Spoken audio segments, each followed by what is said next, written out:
Es el concurso de origami, de papiroflexia. Hay un gran estrado y el público está a reventar. Todos están ansiosos de ver a los últimos 3 finalistas. Sube al estrado una mujer joven, llena de vida, y extiende una hoja blanca. La dobla, jala los pliegues, remarca los dobleces.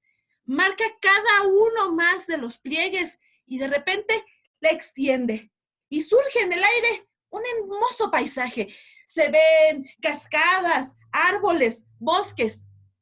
Casi se pueden oír a los animales. El público ensordece, aplaude, se vuelve loco, no sabe cómo expresar su furia. Después sube un hombre, un estudiante tal vez, un joven que trae su hoja de papel, la dobla, trae una esquina, jala un pliegue, remarca los dobleces, uno tras otro, dobla y dobla y dobla, hasta que extiende la hoja y sale un águila. El águila levanta el vuelo. Nadie se ha dado cuenta, pero el hombre ha sacado una segunda hoja que ha doblado a su vez hasta que sale un gorrión. El águila y el gorrión se ven en el aire. Y el águila cae en picada hasta tomar el gorrión y mueren los dos en una explosión de confeti. El público una vez más ensordece, se vuelve loco. Se oyen los aplausos y los gritos. Sube un tercer hombre. Es un hombre bajito, delgado, con unos lentes muy pequeños. Él mismo se dobla, se extiende, jala una mano, remarca sus dobleces y después de un par de dobleces se extiende hasta ser una impecable hoja en blanco. Muchas gracias, José Alfredo. Muchísimas gracias, Sara. No quise aplaudir más que otra cosa para que no sonara estridente en el micrófono, pero estamos aplaudiendo con las manos y con el corazón.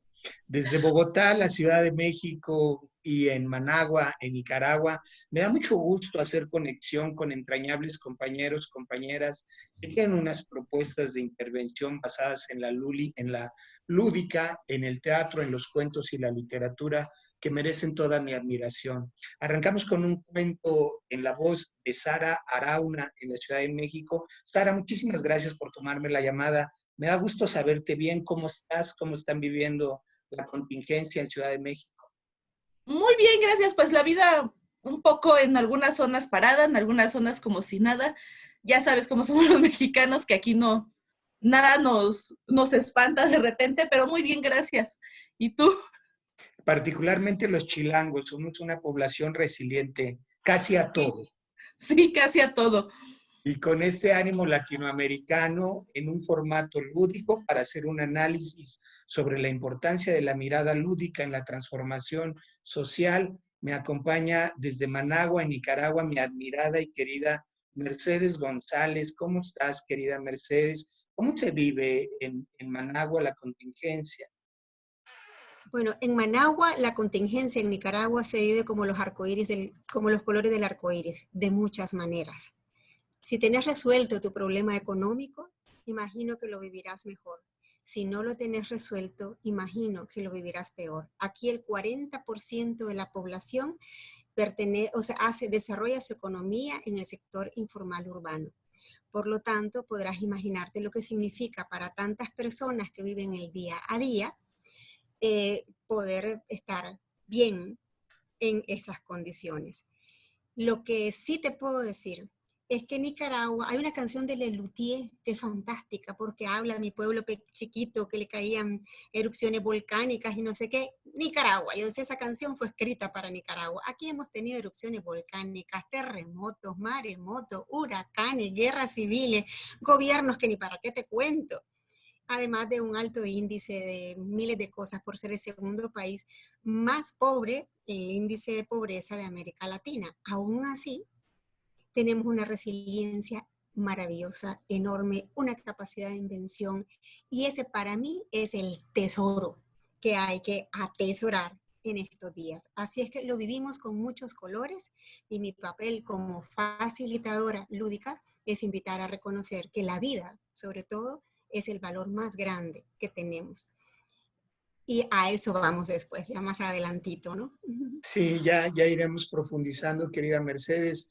muchos contrastes, muchos matices, muchos colores, como lo nombras. De alguna manera la pandemia vino a desnudar y a exhibir nuestras desigualdades sociales. Y hay herramientas como las que ustedes se han especializado, se convierten en la mejor alternativa para transitar la adversidad. Muchísimas gracias, Mercedes. Y nos acompaña también desde Bogotá, en Colombia, mi querido Lucho, hermano Luis Benítez. ¿Cómo te va? ¿Cómo viven la contingencia en Colombia? Bueno, hola a todos, todas. Estoy en Bogotá. Colombia está en contingencia ya casi 3 semanas. Estamos en cuarentena obligatoria nacional. Bogotá es una de las ciudades que tiene más casos de COVID-19. Así que estamos restringidos y empezando a sentir lo grave que es parar la vida, lo grave que es parar la economía, lo grave que es eh, que se nos den giros inesperados en nuestras cotidianidades, pero también disfrutando, ¿no? Disfrutando de esto a lo que nos invita pues esta crisis, ¿no? Yo soy un convencido de que en las crisis hay transformaciones lindas y posibles y yo la estoy viviendo bien, pero como dice nuestra amiga, mi hermana de Nicaragua, pues hay mucha gente que no la vive tan bien. Colombia también tiene unos niveles de informalidad en el empleo, de pobreza, de deficiencia en salud, que están saliendo a relucir, ¿no? La crisis, como dices vos, José, saca las inequidades tan profundas que tenemos entre hombres y mujeres, entre hombres y mujeres de la ciudad y hombres y mujeres del campo, de las regiones más apartadas. Desnuda los privilegios que tienen algunos y los no privilegios que tienen muchos y muchas en Colombia. Así que hay de todo, es un arco iris, como se dice, hay de todo. Y yo particularmente disfrutando como hombre estar en casa, ¿no? Por ahí escribía en Facebook hace poquitico que era un momento de ir a paternar de lo lindo, es decir, quedarse en casa y poder hacer lo que está prohibido socialmente a los hombres, que es encargarse de tantas cosas que hay en la casa que necesitan de la energía masculina y es un regalo para mí. Estar con mis 2 hijas y mi esposa y mi perrita y mi madre aquí al lado, cuidando de la vida de ellas y cuidándome y cuidándonos. Muchísimas gracias, Lucho. No nos imaginábamos que la vida nos iba a regalar esta posibilidad de paternar de manera efectiva tan pronto. No sé si son las mejores condiciones, pero puede ser una posibilidad en medio de esta crisis, como bien lo nombras. Voy a regresar con mi querida Sara, porque Sara es promotora de la lectura y las letras y los cuentos le han cambiado la vida y ha ayudado a transformar otras vidas. Estas herramientas se vuelven verdaderamente fundamentales en la transformación de la sociedad. ¿Qué es este proyecto que estás impulsando y cómo las letras y los cuentos te fueron cambiando de manera particular la vida, Sara? Hola. Bueno, pues yo dirijo un proyecto que se llama Amaras Creamos Lectores, que busca crear redes de fomento a la lectura. Yo creo que la literatura no solo nos permite formarnos, sino transformarnos en los sentidos correlacionados de las palabras. Y justo en estos tiempos de crisis, me sorprende cómo de repente estas actividades vistas como ocio, estas actividades vistas siempre con una puntita de desprecio toda la vida, se vuelven de repente necesarias y preponderantes en nuestra vida, ¿no? Estamos escapando a la ficción como siempre lo hemos hecho y encontrado en la ficción un refugio, y a mí me parece que no solo es un método de evasión, que también nosotros necesitamos, y yo creo que es normal de repente querer encontrar una realidad distinta posible en la literatura, sino que además es un reflejo y una forma de vernos a nosotros mismos medidos en la emoción del otro. Yo creo que en estos tiempos de crisis, la literatura, particularmente el texto, que es esta experiencia que se desarrolla dentro de nosotros, nos ha permitido comprender emociones que se nos desbordan de momento. Nosotros aquí en México, bueno, la situación económica o la situación social no será más favorable que en otros países de Latinoamérica. Yo creo que nos siguen hermanando los mismos problemas a pesar de la distancia y de lo grande que es América, y que parece que no cuando vemos estos problemas repetidos. Y descubro que nos abordan no solo estos problemas sociales, sino estos problemas emocionales.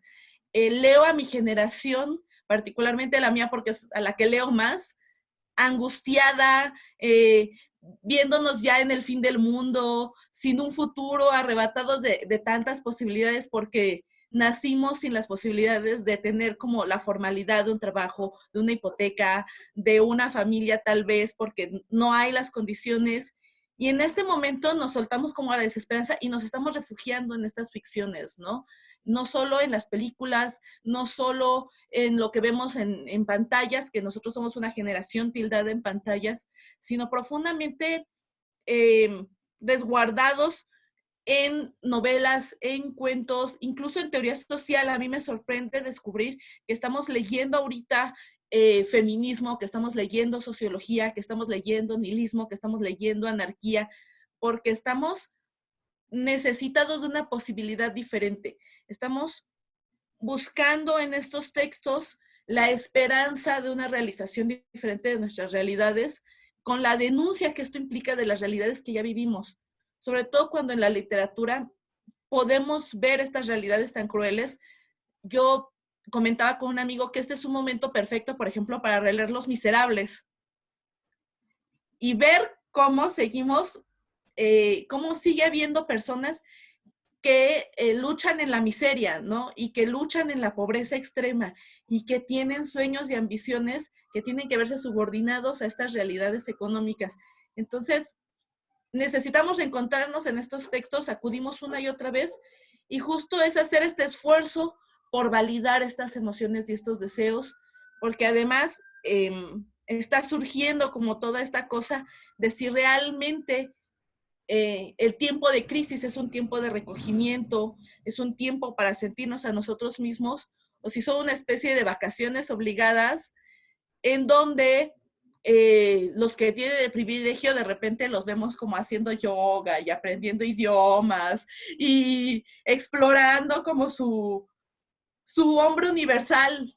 Y de repente nosotros que estamos trabajando con casas hogar o que estamos trabajando con personas en vulnerabilidad, ven esta ansiedad de no poder despegarse de la realidad, de preguntarse todos los días si van a comer, de preguntarse todos los días si van a traer la enfermedad a su casa, de preguntarse todos los días, muchas veces hasta desde la ignorancia de no saber qué pasa porque no están accediendo a la información correcta. Entonces, yo creo que es una oportunidad para rescatar el valor de las humanidades en general, que el capitalismo y que estas posturas ultrautilitaristas nos han arrebatado y que ahorita están haciendo evidente que fue una falacia, ¿no? Que no podemos alejarnos de ella, al tiempo que precarizan la labor de los artistas, porque yo veo a los artistas todos llorando porque se nos cayeron todos los proyectos, todos los talleres, todas las actividades. Entonces,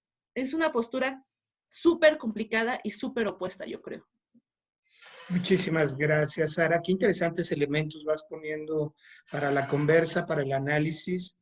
Entre ellos, la posibilidad de viajar y de contactar con las emociones, que no es poca cosa frente a un confinamiento. Es una verdadera alternativa. Solemos mirar las disciplinas como el teatro, como la literatura y como el juego como un pasatiempo. Es más, me da la impresión que las desestimamos, ¿no? Sin embargo, dice un principio, querida Mercedes, el juego es una cosa muy seria y a ti te ha tocado ser precursora, iniciadora y fundamentar los principios del juego a través de esto que tú llamas la lúdica para la vida. Cuéntanos un poquito, Mercedes, por favor, ¿en qué lo has fundamentado? ¿Qué te has encontrado? ¿Y por qué es tan importante contactar con el juego como con la literatura, siguiendo el hilo que nos plantea Sara. Muchas gracias, José Alfredo. Qué lindo, Sara, escucharte. Y te cuento varias cosas sobre cómo llegué a la lúdica para la vida. Primero le puse juego para no sé qué, después juego para el desarrollo, y digo, no, si todos estamos desarrollados, que si el país primero, segundo, tercer mundo, hay un solo mundo, y estas discusiones sobre cómo le pongo un nombre que no marque una diferencia en la vida, y es lúdica para la vida. No tiene derecha ni tiene izquierda, no tiene arriba ni tiene abajo, tiene vida. ¿Qué quiere decir eso? Yo vengo de un país donde hemos tenido una revolución, ¿no? Y el mundo entero se enamoró de esta revolución. Hoy podemos ver lo que pasó con esta revolución. Vengo de vivir en una dictadura de extrema derecha, ahora estoy en lo que estoy, ¿ya? Y por lo tanto, he pasado a una etapa de mi vida en que ya no hablo ni de izquierda ni de derecha, ni de arriba ni de abajo. Hablo de la vida en su enorme y maravillosa diversidad.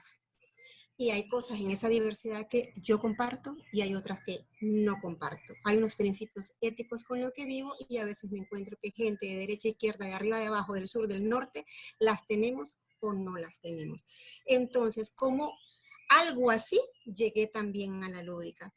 Primero porque vengo de una familia que juega de una manera impresionante y porque tuve el placer de venir de dos viejos divinos que ya se nos fueron a otro plano de la vida, que para ellos los niños eran muy importantes, sus hijos, éramos 8 biológicos y 4 más que llegaron a sumarse en el camino.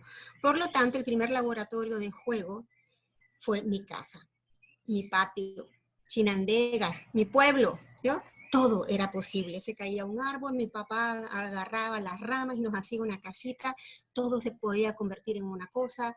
Por lo tanto, me fue natural aprender a jugar y ser respetada como niña en temas de jugar, porque era absolutamente feliz.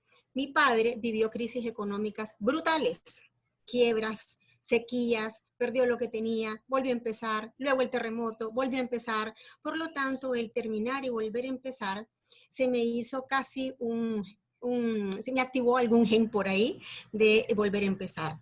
Y aprendí, hablo todo esto para llegar a por qué hago lúdica y qué significa para mí la lúdica. Aprendí de alguna manera que no hace falta aprender a porrazos. Me explico, que hace falta simplemente decidir aprender. Nos han programado, como bien decía Sara, a vivir en un mundo prácticamente de dolor. Y eso lo viví en izquierda y en derecha. ¿Ya? Patria libre o morir. Dios me libre, ¿no?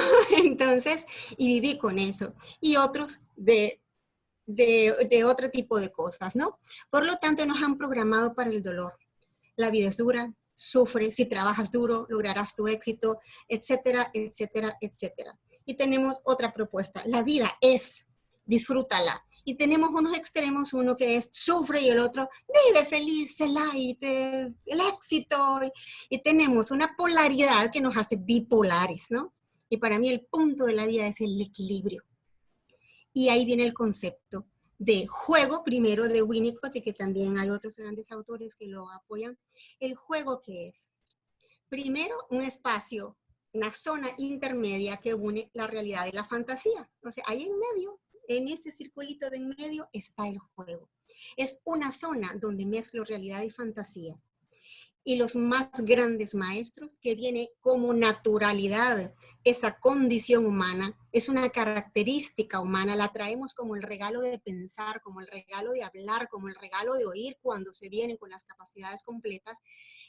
El juego es una condición del ser, además es un derecho humano y está considerado entre los derechos del... Han aprendido en el mundo real y lo transforman y juegan con la fantasía. Por lo tanto, cuando están ahí, se la toman tan en serio que si vos tenés hijos, alumnos o con los que trabajas, te dicen y te metes a jugar con ellos y no estás metida en el juego, con mucha indignación te dicen, pero es que no sabes jugar. O sea, no me estás tomando en serio, jugá de verdad. ¿Qué significa eso? Asumí tu rol. Asumí lo que sos en este momento, aquí y ahora. Y cuando termine el juego, ¡pum!, salen del rol y continúan a otro rol. El juego es la oportunidad de vivir en un laboratorio de transformación de la realidad, de alteración de la realidad para crear una otra en el aquí y el ahora, permanentemente, que es la lúdica, una actitud frente a la vida, una predisposición del ser al gozo pleno de la vida. No hablo de hedonismo, gozo porque la vida es linda y entonces la voy a gozar. Gozo porque entiendo la vida como una oportunidad para vivirla, gozarla y aprender de ella, sin que me peguen porrazos. Yo como mujer viví muchas cosas difíciles, que vos trabajas muy bien, José Alfredo, en términos de la masculinidad que se nos ha sembrado en las cabezas a los hombres y las mujeres. Fue víctima de muchas cosas. Ahora ya no uso esa palabra, yo no soy víctima de nada. Hoy fui víctima de algo en el momento preciso que lo viví. Pero en el momento que decidí salir de ello, dejo de ser víctima. A mí no me victimizan, he decidido. Yo soy la que soy, porque lo he decidido, entonces estoy siendo una permanente y ese es el poder de la lúdica. Ese es mi trabajo, invitar a las personas a vivir en ese laboratorio de alteración de la realidad para decidir qué querés ser en el momento en que querés ser y de qué programación querés hacerte parte. Por lo tanto, hacer eso es complejísimo, porque es una decisión en la vida, pero si lo haces jugando, de pronto te das cuenta que estás jugando y como bien dice Sara, hemos creído que el juego es de niños. Recordemos que las mujeres y los niños fuimos ciudadanos mucho más tarde que los hombres.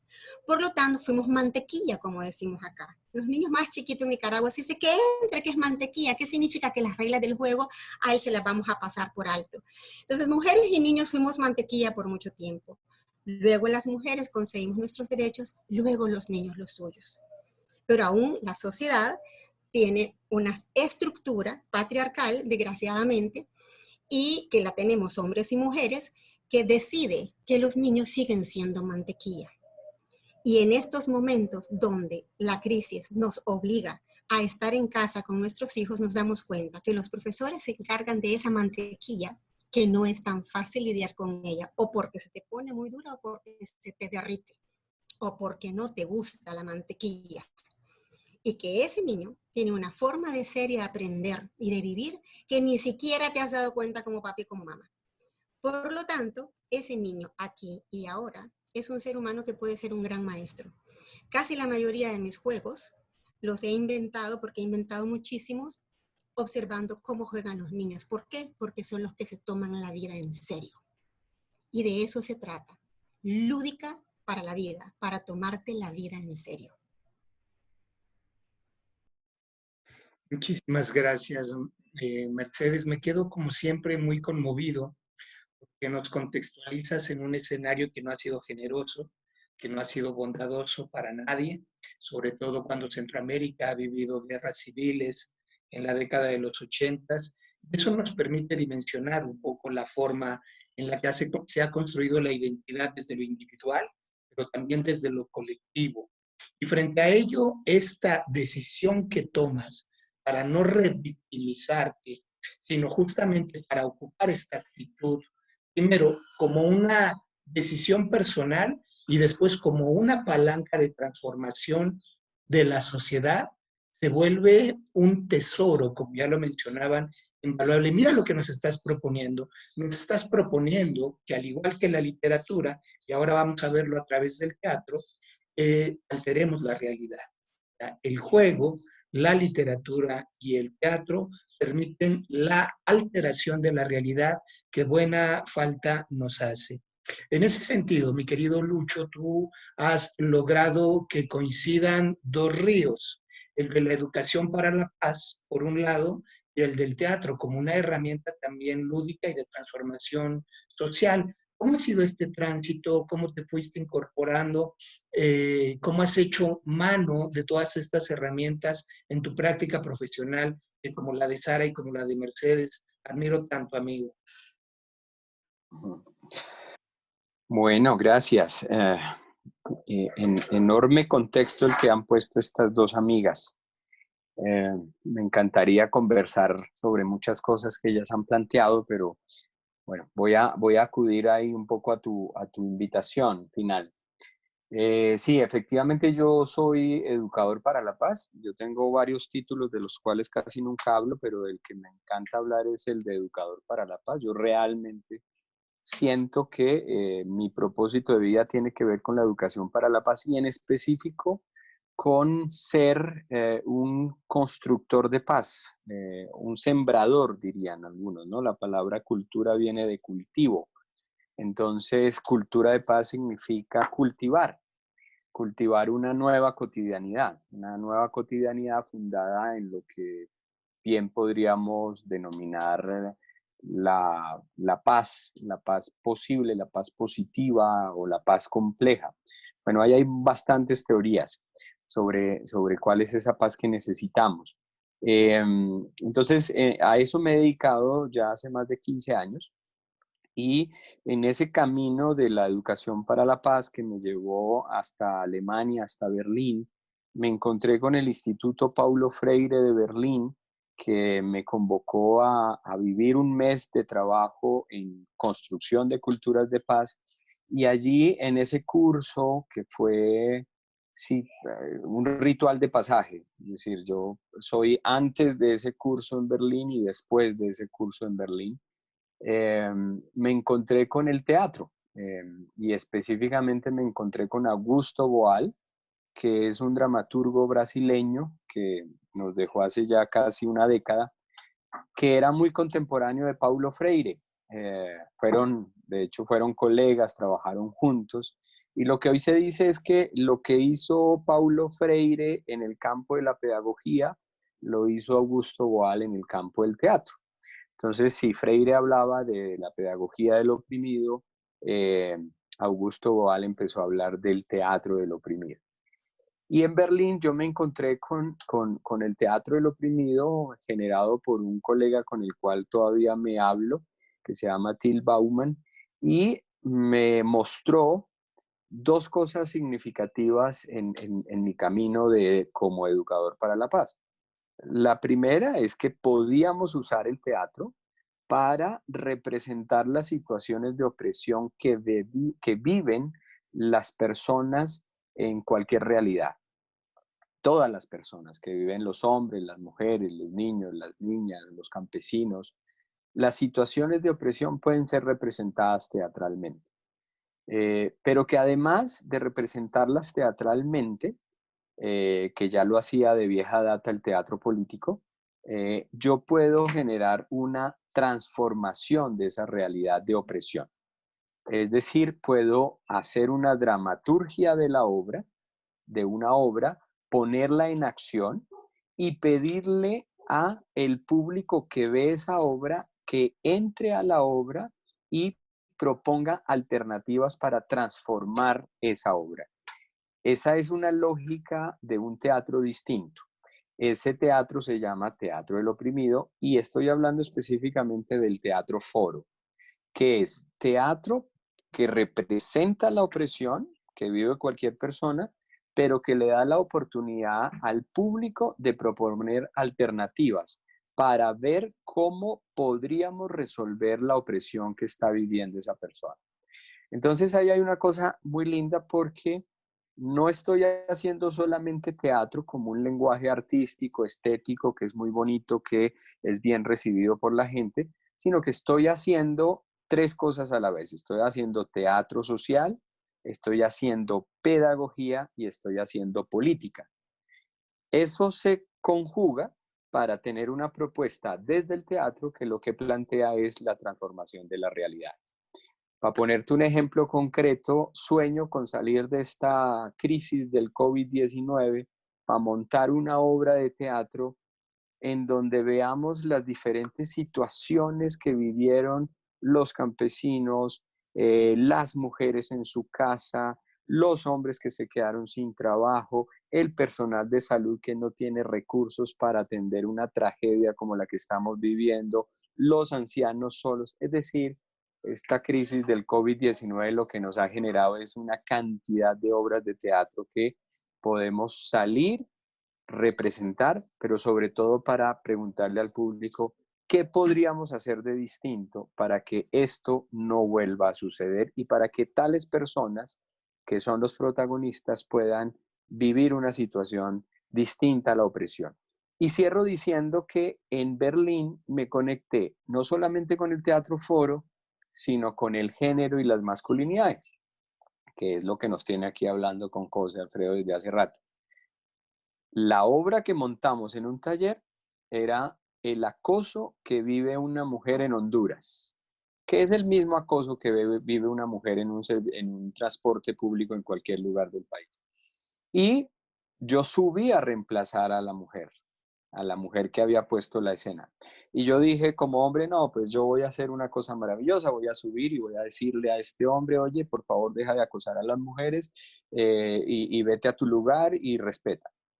Esa era la idea que yo tenía de subir a escena. Pues me subí a la escena y el amigo que hacía de acosador era un nicaragüense, justamente. Y este era un hombre grandísimo, moreno, enorme. Cuando ese hombre se me pone atrás, yo sentí, no en la dimensión de cómo sienten las mujeres, pero sentí cercanamente el acoso de las mujeres en el espacio público por vía de los hombres. Y desde ese momento me conecté con el Teatro Foro como alternativa de transformación en el campo de la educación para la paz y me conecté con el género. Y dije, hay que hacer algo para las mujeres, pero sobre todo yo quisiera hacer algo para que estos hombres no encuentren una oportunidad de acoso en cualquier lugar, en los espacios públicos, generando violencias diversas sobre las mujeres. Ahí llegué. Ese es el teatro que yo estoy practicando. Entonces no es un teatro como fenómeno social, como se conoce el teatro tradicional, sino es un teatro político, pedagógico que llamamos teatro del oprimido y que me tiene aquí haciendo cosas como educador para la paz, pero con el arte, con el juego y sobre todo a favor del género. Lo último que quiero hacer es una obra de teatro foro con foco en masculinidades. Y por ahí va. Y estoy seguro que la vas a hacer y la vamos a disfrutar muchísimo como todo lo que vas provocando, querido Lucho. Miro muchas líneas en las que confluyen sus trayectorias y su trabajo. Una de ellas es el género, por supuesto. Sara, además declarada abiertamente feminista, del feminismo antes de la declaración de la contingencia sanitaria vivía un momento de ebullición importantísimo entre el 8 y el 9 de marzo. La otra línea donde miro que confluyen es la posibilidad de alterar y de transformar la realidad, que eso es muchísimo. Ya, Sara, nos planteabas la importancia, además de poder transitar y acceder a la fantasía, a la construcción de otros escenarios casi que inimaginables, ¿no? Y que muchas veces son mucho más grandes que cuando vemos esos mismos recursos puestos en el cine. Yo te he escuchado nombrar, Sara, que es más difícil hacer que alguien escriba a que alguien lea. Sin embargo, hacer leer no es poca cosa, ¿no? ¿Por dónde podríamos iniciar esta labor? Porque además tú haces un trabajo impresionante con poblaciones que han sido vulneradas, es decir, niños y niñas que vivieron en situación de calle y ahora ofreces la lectura como una alternativa para transformar y mantenerse en una realidad más creativa. Pero los adultos que generalmente carecemos, nosotros somos quienes adolecemos de recursos, no sabemos por dónde empezar a buscar. ¿Cómo elegir, por dónde guiar, qué herramientas podríamos poner al alcance de los niños y las niñas en esta situación de contingencia que vivimos? Yo creo que primero tenemos que reconocer que la literatura es una narración o que por lo menos la rama de la literatura de la que solemos hablar cuando hablamos de lectura, pues es narrativa. Cuando hablamos de lectura difícilmente hablamos de poesía, difícilmente de teatro, digo, aún más complicado que la poesía es leer teatro, ¿no? Se lee muy poco teatro, difícilmente hablamos de ensayo. Entonces, tenemos que reconocer que yo creo que hay un lector en todos porque todos necesitamos las historias.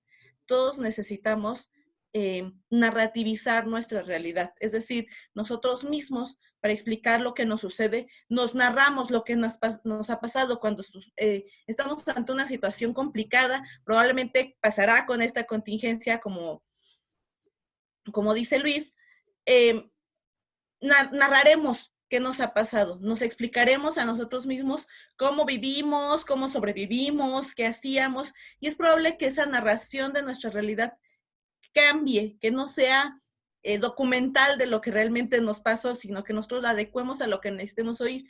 Eso es lo que tenemos que comprender, que responde la literatura. La literatura nos dice lo que necesitamos oír.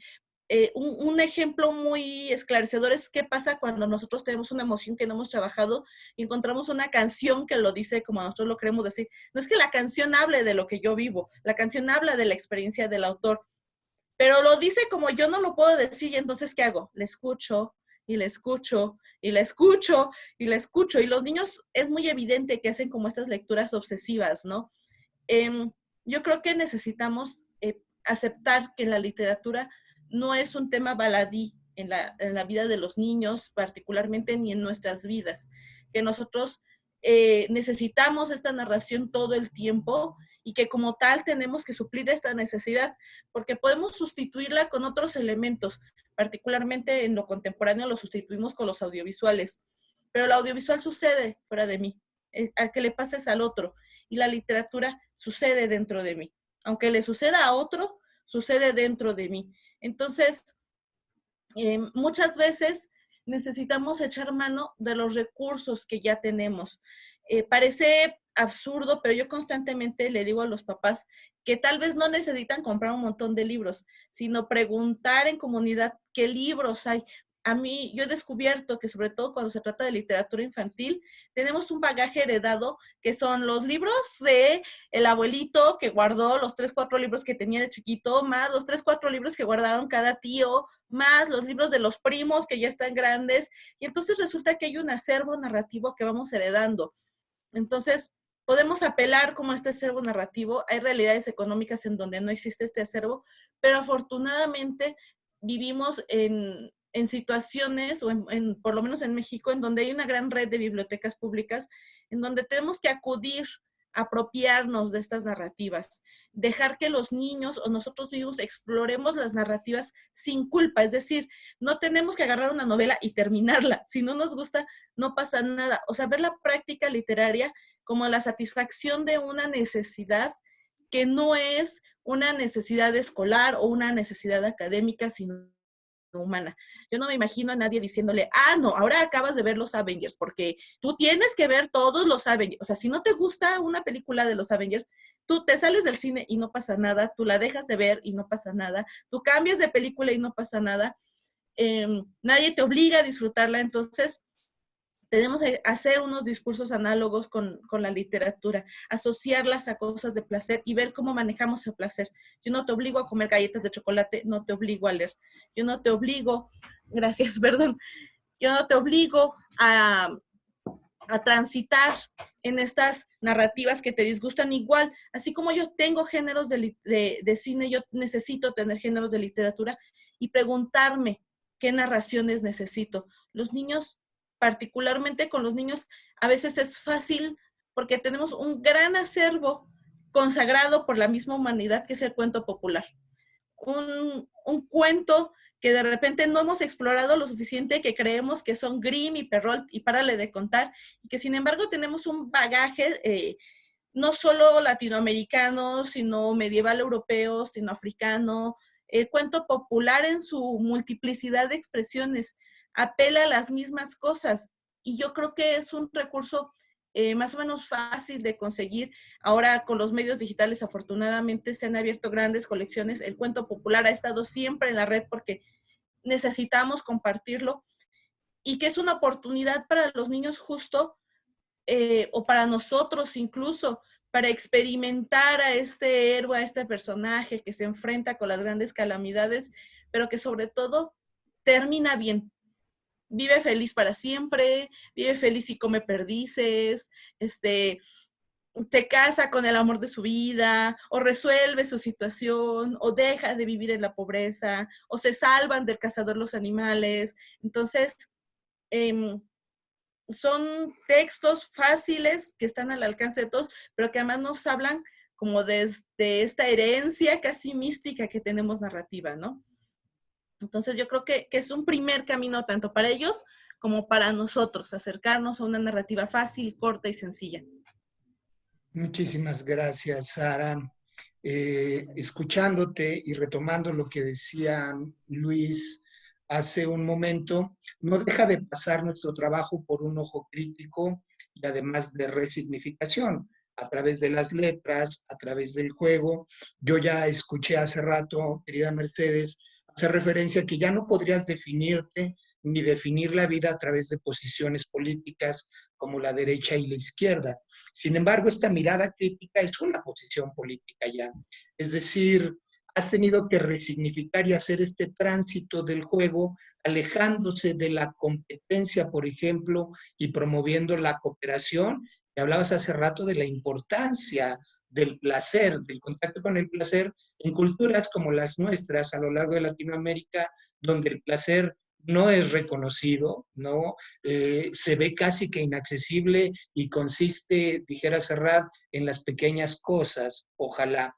¿Cómo lo has hecho para enriquecerte este recurso que nombras como la observación para transitar de la competencia a la cooperación y el disfrute? ¿Cómo ha sido este tránsito y qué resultados has observado? ¿Cómo lo recibe sobre todo el mundo adulto que pareciera que nos negamos a la posibilidad de jugar?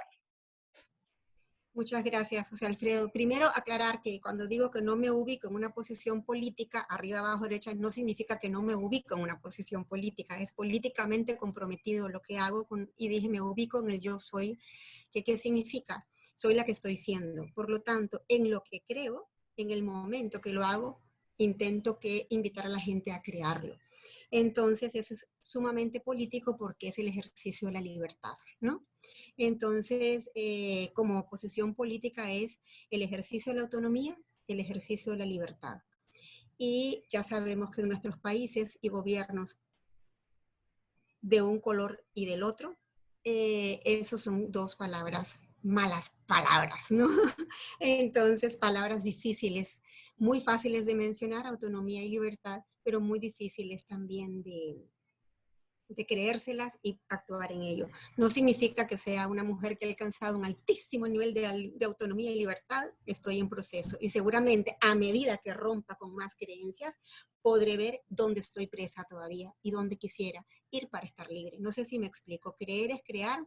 Un gran maestro que yo lo he elegido como maestro, él no se ha nombrado mi maestro, pero yo lo elegí, Alejandro Szilágyi, habla mucho del creer es crear, como lo que has formateado tu pensamiento, entonces vas a emocionarte y esas emociones, por lo tanto, te moverán hacia una acción que dará unos resultados. Por lo tanto, la causa de las cosas tiene que ver mucho con lo que pensás que tendría que ser. El mismo Bert Hellinger de Constelaciones Familiares dice, lo contrario del amor no es el odio, es el grito de justicia.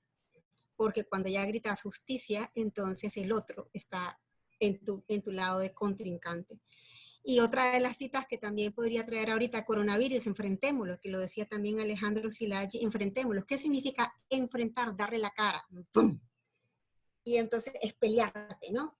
Y al final te quedas ahí estancada y en una energía que es de pleito.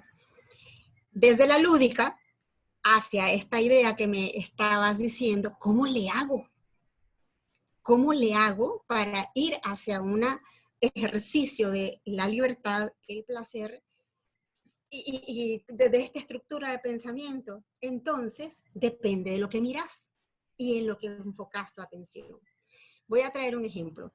Yo viví por muchos años y siento que mi corazón es parte boliviano. Viví en la ciudad de La Paz. En la ciudad de La Paz montaron un teleférico, no tiene metro, porque la ciudad es absolutamente topográficamente es una olla y cerros y cosas, una cosa maravillosa. Y decidieron montar un teleférico.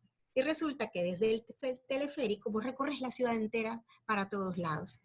Y desde arriba, oh sorpresa, la que nos llevamos todos los que nos montamos al teleférico es la enorme diversidad, contrastes que tiene una ciudad desde el extremo más increíblemente millonario al extremo más increíblemente pobre. Y ahí confirmo, la pobreza no es una condición del ser, es un estado que nos obligan a veces a tener a partir de decisiones.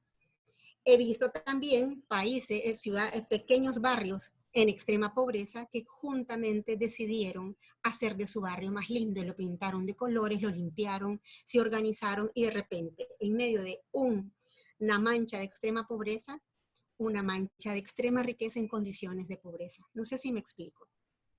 Entonces, dependiendo de dónde estés mirando y dónde tu creencia te esté llevando, entonces es tu elección. ¿Qué quiero decir? No es tan fácil. Es decir, decide tu vida y todo cambiará, como dicen ahora que está de moda. Yo le digo, ¿cómo carajo se hace eso? Me explico, o sea, deja tus cosas afuera y decidí que la vida sea buena. ¿Cómo se hace eso?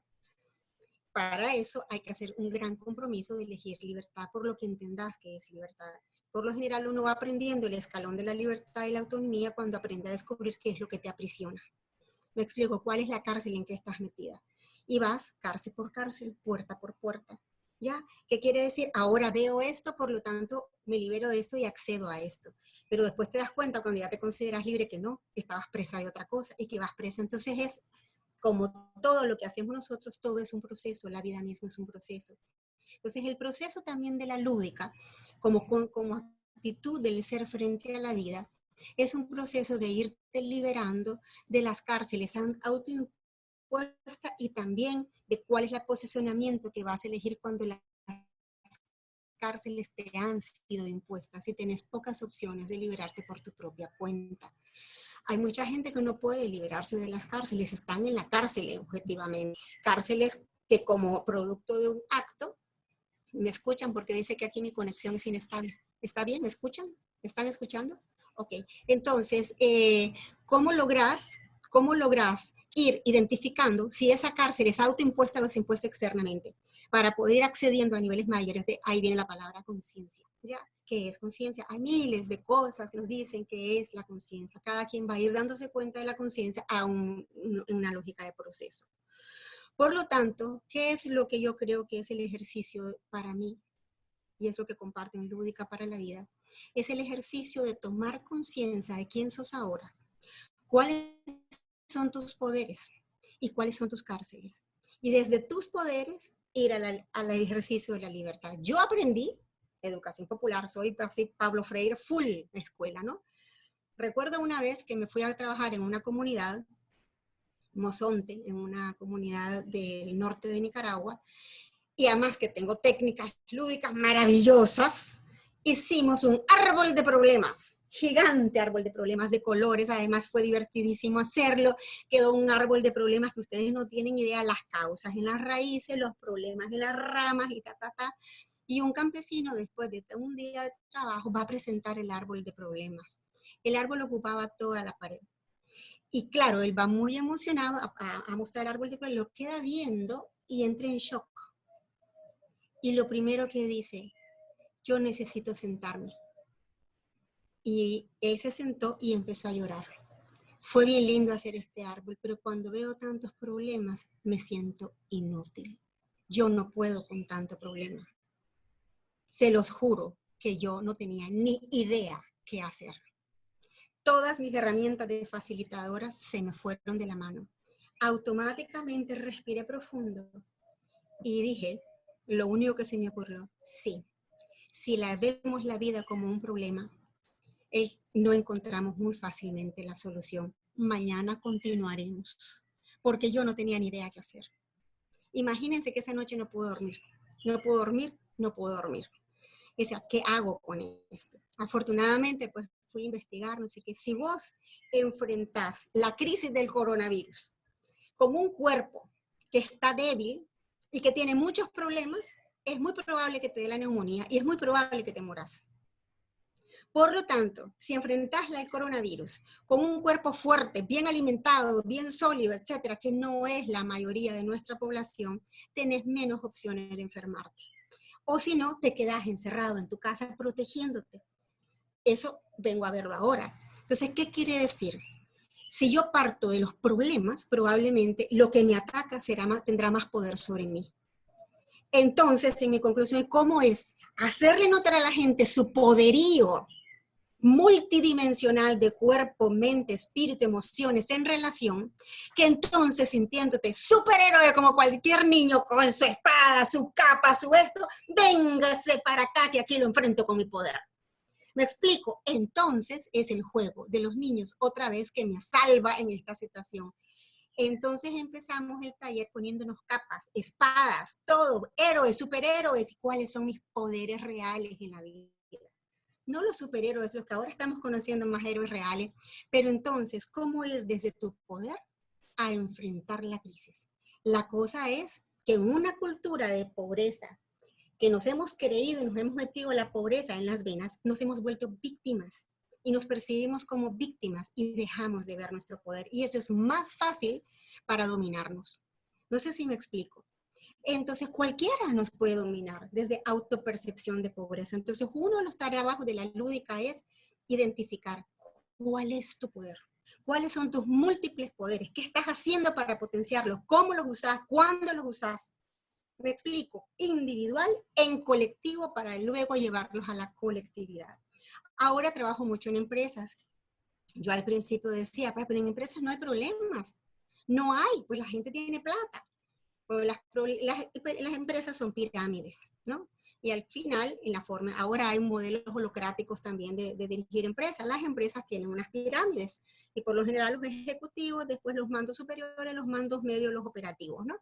Entonces, al final, eso te ayuda a ver como líder de tu vida que también vos tenés un ámbito operativo, un ámbito mando medio, un ámbito superior, y entre más arriba tomas tus decisiones, ¿qué quiere decir? En una conciencia superior de vos mismo, probablemente es mucho más amplio la mirada estratégica. Pero cuando entras en vos, que es el silencio que nos ha obligado estos días, probablemente ves tus mecanismos operativos. Y ahí puedes identificar tu fuerza y tu debilidad en el silencio. ¿Me explico?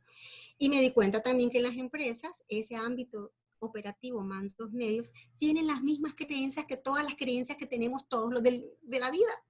¿Me explico? Entonces, esas fronteras que vamos poniendo también son a veces peligrosas desde mi punto de vista. Yo no hablo de una verdad para el mundo, hablo de una verdad que he ido descubriendo por mí misma. Entonces, llegar a vivir la vida con placer no significa llegar a la vida en abundancia de 1000 cosas que me dan placer. Me da placer un vinito, por ejemplo, pero vivir borracha no me da placer. Entonces, ¿qué es el placer? Definirlo primero y luego vas por él, desde un estado de alto nivel de conciencia. Qué belleza, Mercedes, muchísimas gracias. Vaya vuelta que nos propones al paradigma, vaya vuelta a la vida, es decir, no centrarnos en los problemas, sino en el poder para poder transformar esta realidad a través de la lúdica. Y te lo ha dado solo la observación, mirar cómo se plantan los niños y las niñas frente a la vida cotidiana, y ahí tenemos todo que aprender, todo que aprender. Muchísimas gracias, Mercedes. Mi querido Lucho, Mahatma Gandhi decía que la paz no era la ausencia de la guerra. En todo caso, era la búsqueda permanente de la justicia.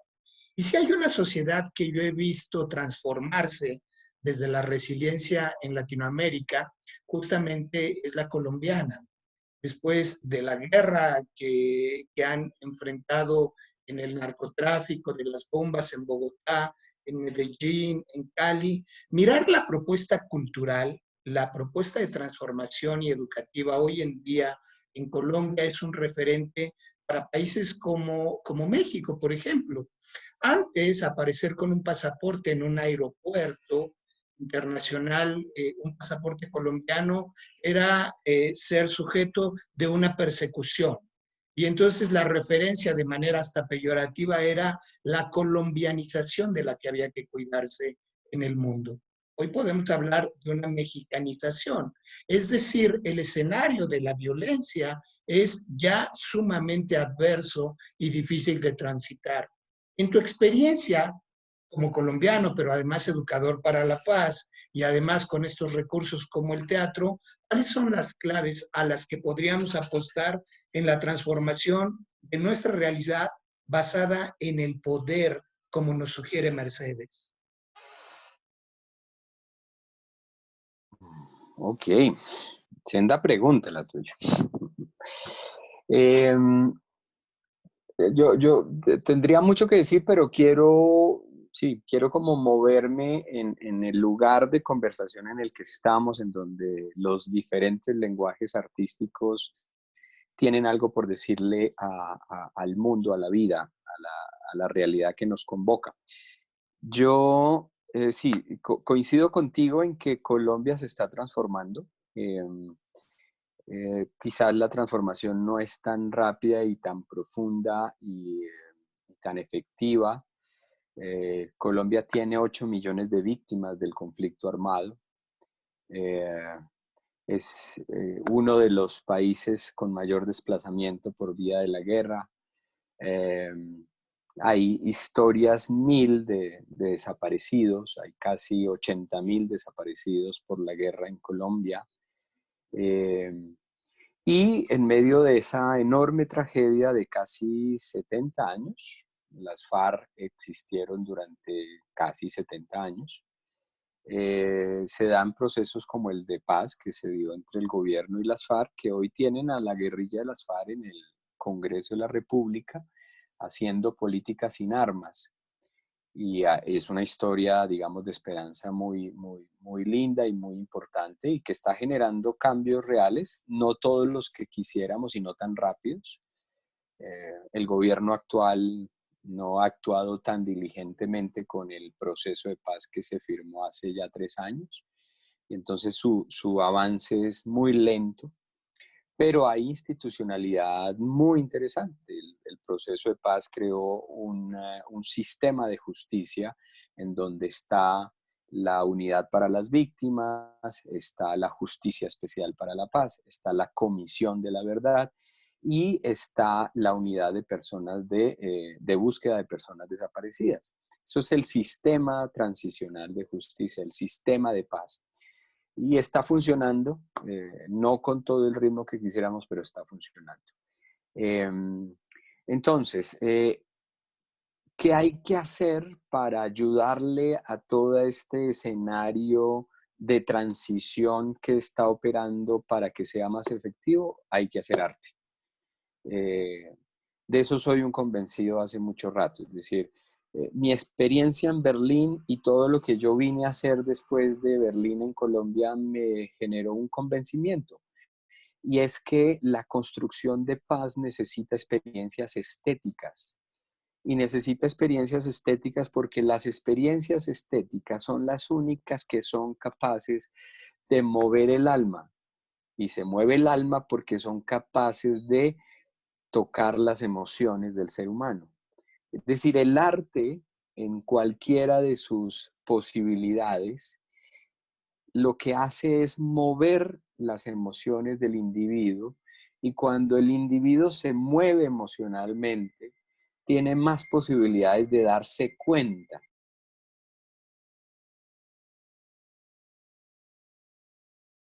dar cambios de comportamiento. El núcleo duro de la personalidad se mueve cuando hacemos diseños pedagógicos que son profundamente emocionales y los diseños pedagógicamente profundamente emocionales tienen que ver con el arte. Yo hace más de 10 años no hago nada que tenga que ver con conferencias, con teorías, con autores solamente. Porque lo que yo creo desde la neurociencia y desde la neuropedagogía es que no somos seres únicamente racionales, sino que somos seres emocionales que pensamos y actuamos. Es decir, la conjunción entre emoción, razón y acción es lo que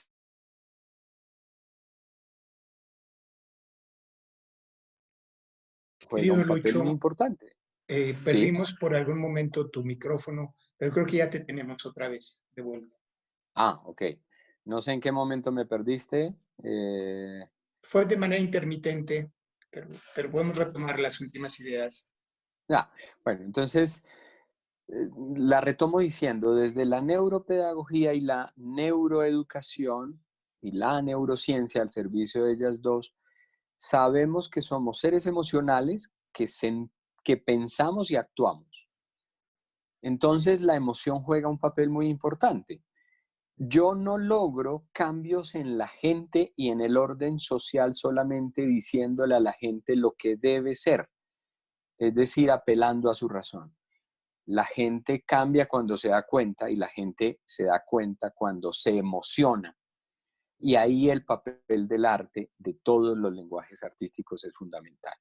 Voy cerrando diciendo, yo hago teatro no solamente porque me gusta el teatro, no solamente porque me gusta la propuesta de Augusto Boal, que es un teatro para la acción política, sino porque en el teatro del oprimido lo que pasa es un diálogo empático, es decir, un diálogo desde la emoción, desde tres emociones poderosas para mí para cambiar el rumbo de la vida: el amor, la empatía y la compasión. Esas tres emociones, si nosotros las diseñamos pedagógicamente, si las convocamos en términos de pedagogía a través del arte, genera cambios profundos en las relaciones de los individuos, en los seres humanos y por supuesto, digamos, en las estructuras, cuando le metemos el ingrediente de movilización. Entonces cierro diciendo, yo hago arte, yo hago teatro del oprimido, porque me interesa hacer diseños pedagógicos emocionales que transformen la cultura. Y tu pregunta era, entonces, ¿qué podemos hacer? Pues lo que hay que hacer es hacer mucho arte, arte con sentido, arte que dialogue nuestras realidades profundas y arte que proponga alternativas. Me encantó la historia tuya del árbol de problemas, porque en eso yo también he dejado de hacer árboles de problemas.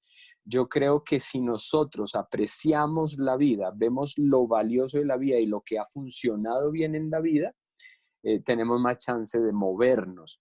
Y entonces arte, visión apreciativa, diseños emocionales, estéticos, desde cualquiera de los lenguajes, nos pueden ayudar a transitar de una cultura de la violencia como la que vivió Colombia a una cultura de paz que es la deseada. Y en ese tránsito estamos. No lo hemos logrado, pero ahí vamos y ha habido cambios enormes. Falta mucho por hacer, pero hay mucho por hacer también. Y yo seguiré haciendo arte y seguiré haciendo teatro para generar ese cambio. Y creo que es lo que le toca a México ahora y a todas las sociedades que están viviendo un recrudecimiento de la violencia en sus instituciones, en sus sociedades.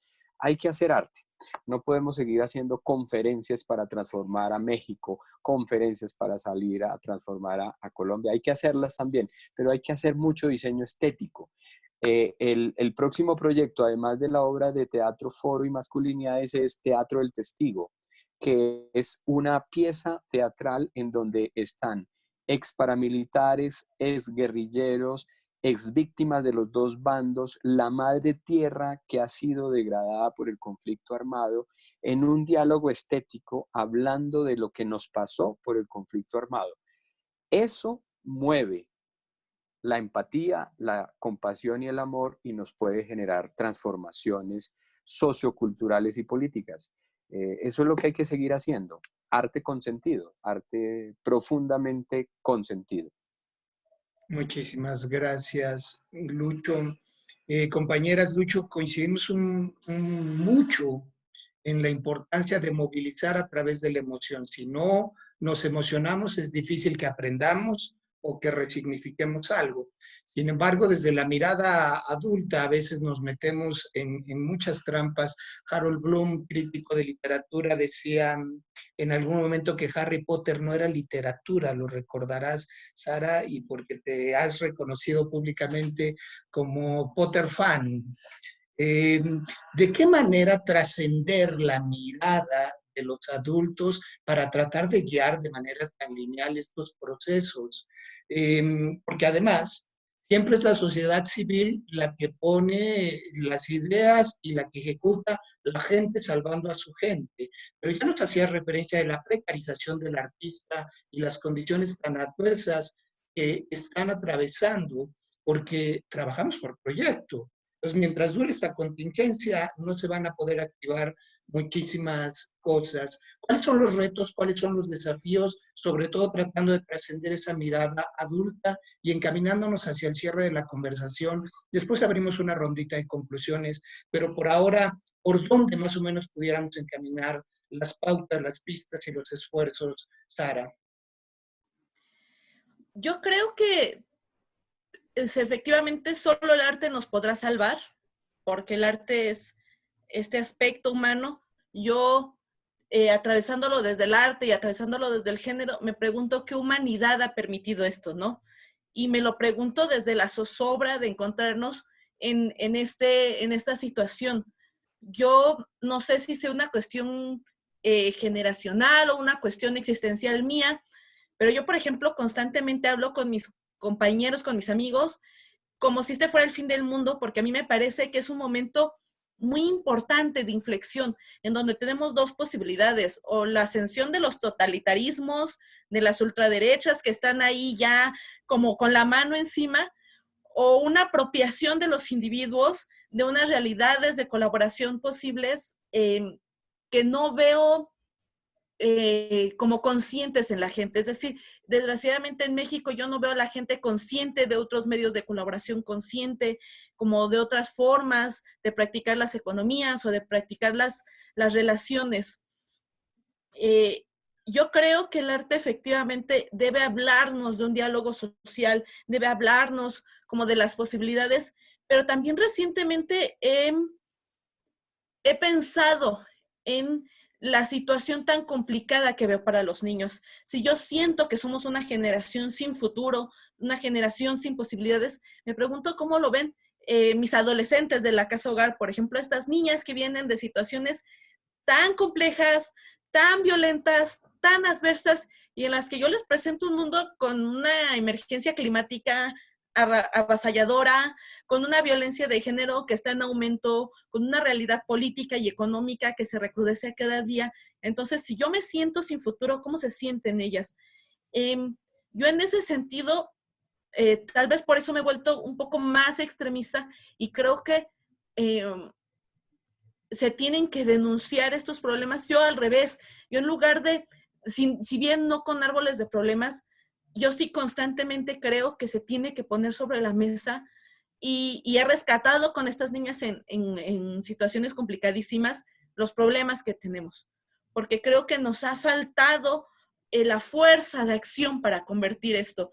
En mundos posibles tenemos y efectivamente se habla de estas narrativas tan complejas como de repente es Harry Potter, en donde se habla de situaciones y donde hay política y donde hay una metaforización de la violencia y de la discriminación y del fascismo tan fuerte de manera trivial, ¿no? Se habla de estos textos como si fueran baladís, como si no tuvieran este alto contenido. Entonces, yo creo que hay que poner estos textos sobre la mesa, ver el alto contenido, el profundo contenido que tienen estos textos, pero además invitar a los niños o invitar a los jóvenes a hacer esta mirada crítica, de repente descorazonadora, pero también con esta fuerza rebelde. Yo constantemente hago una burla de que los millennials somos la generación que no quiere crecer, que seguimos tatuándonos y perforándonos a los 30 años, en lugar de pensar en tener una familia, seguimos comprándonos playeras de videojuegos y seguimos como en esta rebeldía, pero también creo que somos una generación que nos hemos resistido a caer en la tentación de decir las cosas son así y resignarnos a que las realidades son así. Y en ese sentido, creo que tenemos que cultivar esa rebeldía en la juventud, porque creo que no podemos darnos el lujo de sentarnos a creer que las cosas son así, porque si bien estamos en el esfuerzo de crear realidades posibles, no sé si el tiempo real, el tiempo de estos cambios sociales nos permita o nos deje estos cambios lentos, pues creo que necesitamos llenarnos no de una furia resentimiento, sino de una furia que nos permita combatir estos cambios, que nos permita señalar la opresión. Yo creo que particularmente en México vivimos en realidades en las que nos enfurecemos porque algo suceda, pero esa furia nos la volvemos a guardar porque no, porque hay que trabajar como con nuestras emociones y no vale la pena. Y yo creo que no, yo creo que vivimos situaciones en las que tenemos que tomar esta furia como motor, porque a mí me parece indignante que vivamos con esta cantidad de feminicidios, o que vivamos con esta desigualdad, o que vivamos con esta cantidad de violencia, o que vivamos con estas masculinidades tóxicas tan normalizadas. Entonces, creo también que justo tenemos que vincular esta fuerza con los textos, ver cómo en la literatura vemos estas grandes guerras, o sea, no como un enaltecimiento de la violencia por sí misma, sino como un enaltecimiento de las causas y del honor que nos mueve a buscar un cambio pronto, real, tangible, porque efectivamente será el arte lo que nos salve, pero tenemos que hacer el arte ya, tenemos que hacerlo con fuerza, tenemos que hacerlo pronto y con un poder que nos salga de las mismas entrañas, que nos inspire de las mismas entrañas. Entonces, tenemos que buscar esta fuerza, porque de repente en estas situaciones como el COVID, encuentro a la gente resignada ante esta abrumadora pobreza, ante esta abrumadora desesperanza, y solo en los chicos veo no solo este poder de superhéroe del que habla Mercedes, sino como esta visión transformadora que implica este poder de superhéroe, porque hay un superhéroe como casi trágico que tiene que luchar porque no tiene de otra, y hay un superhéroe como empoderado y sublimado por esta fuerza, en la cual podría yo como retirarme a mi prisión de hielo en el Polo Norte, pero no, porque el mundo me necesita, ¿no? Y porque creo que justo esta es la única fuerza transformadora que nos permitirá sobrevivir a este empobrecimiento de nuestra propia vida, porque tenemos que aceptar que por lo menos nosotros, los millennials, artistas o esta generación, sí vamos a empobrecernos con esta situación, sí vamos a vivir en una realidad profundamente terrible a la que le tenemos que poner nombre, a la que le tenemos que poner apellido y en la que tenemos que señalar las causas. No es fortuito, está la precarización del trabajo, está la acumulación de la riqueza, está la legitimación de discursos de odio, están las ultraderechas, y tenemos que poder con todo, porque realmente nos va la vida en ello. O sea, yo veo estos memes en donde dice, ¿cómo te ves dentro de 10 años? Y nos vemos a nosotros mismos en Mad Max luchando por un bote de agua de 10 litros, comiendo insectos, porque creo que va a pasar. O sea, yo creo que si no actuamos ahora ya, con esta fuerza y con este desazón de este futuro terrible, sí vamos a estar ahí. Tal vez no en 10 años, pero sí en 20, 100, 15, 135, como dice la ONU, que habrá que ver qué tan cierto es, si no es menos, porque estamos viendo el deterioro de los climas, y de hablarle a los niños de esta realidad también, porque ellos tienen que poder con esta fuerza y tienen que poder generar el discurso de la paz, de la colaboración, el liderazgo femenino, como yo lo llamo, en esta cuestión de generar unos discursos diferentes sobre el triunfo, este honor de la guerra no masculinizado nada más por la violencia, sino algo más complejo. Entonces, yo al revés, yo creo que tendríamos que poner estos árboles de los problemas así monumentales, ¿no? O sea, porque tenemos que podarlos y porque tenemos que cortarlos y porque tenemos que sentarnos a llorar porque estamos ahogados en problemas, sí. O sea, lo estamos, pero tenemos que talar estos árboles. Y no es un árbol, o sea, estamos abrumados en un bosque de problemas. Por lo menos nuestra generación, yo la veo totalmente descorazonada, o sea, entonces tendremos que generar estas narrativas y tendremos que rescatar las narrativas que estamos generando. Que yo también veo una literatura infantil diferente de nuestros contemporáneos a la de gente 10 años más grande, que de repente yo siento que las generaciones se alejan rapidísimo. Veo una narrativa diferente de los jóvenes novelistas contemporáneos, hablando de relaciones emocionales tan abandonadas, con tanta incertidumbre. Entonces, tenemos que retomar estas narrativas, tenemos que ver cómo nos reflejamos en ella y tenemos que hacer este trabajo de por qué estamos perdiendo otras narrativas, porque ya no podemos hablar de otros problemas. Entonces, para redondear un poco, yo sí creo que tenemos que buscar un diálogo mucho más profundo en donde podamos ver la cabalidad de estos problemas y en donde podamos meter el dedo en la llaga y hacernos llorar y sufrir, que es lo que hace el arte, porque tenemos que buscar esta fuerza. Muchísimas gracias, Sara, por este diálogo y esta riqueza intergenérica e intergeneracional que nos permite aprender y nutrirnos en esto que mencionabas, Lucho, como un proceso. Será el resultado de un proceso y no será fácil, no será pronto, pero no nos merecemos sino seguir luchando, seguirnos construyendo. Mi querida Mercedes, ya hacías referencia al inicio de esta deuda histórica que tenemos con los niños y niñas, dado que existe muy colocado en el imaginario la idea de que son mini ciudadanos. Entonces les otorgamos mini derechos. ¿Cómo empezar a construir ciudadanía desde más tempranas edades? Me parece que nos lo merecemos por un lado. Y por otro lado, esta lucha contra el adultismo, en donde los adultos ya no nos damos el permiso de jugar. Vamos dejando el juego como una alternativa y una posibilidad para pasar el tiempo en los más pequeños. Con esta suerte, adolescentes juegan menos, jóvenes menos y adultos ya ni permiso nos damos. ¿Por qué es tan importante este recurso de apropiarnos de él en la transformación de la vida familiar, pero también de las realidades sociales? Bueno, ahí tengo todo un trabajo que personalmente vengo haciendo con respecto incluso a analizarme a mí como niña.